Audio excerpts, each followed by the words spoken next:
Welcome to our channel. Today we how to disable mileage tracking in MileIQ. Quick tutorial step by step clearly. Open the MileIQ app on your device. From the home screen, tap on the menu icon located in the upper left corner. Select Settings from the drop-down list. Scroll down to find the Privacy section. Tap on Mileage Tracking. You will see an option labeled Track Mileage Automatically. Toggle this option to the off position. A confirmation prompt may appear. Confirm that you want to disable automatic mileage tracking. Return to the main settings menu. Exit the app to ensure your changes are saved. You have successfully disabled mileage tracking in MileIQ. If the page does not load, refresh the browser or try again in a private or incognito window. Make sure you are using the correct email address, then retype it carefully to avoid small typos. If your password is not accepted, use the reset option and create a new strong password you can remember. Check your spam folder for verification or security emails, then complete any requested confirmation steps. Enable two-factor authentication if available to improve account security and reduce unauthorized access risk.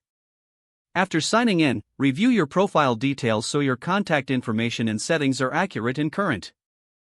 If you see an error message, note it down and try again after restarting your device and internet connection. Log out when you finish, especially on shared devices, to keep your account and payment information secure.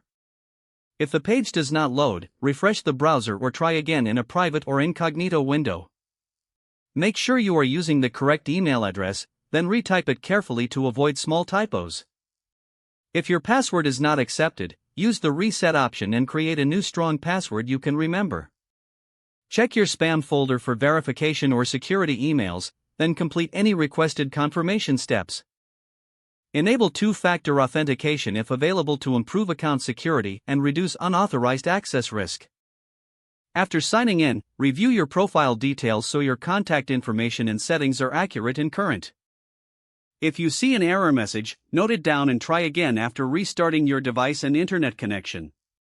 Log out when you finish, especially on shared devices, to keep your account and payment information secure.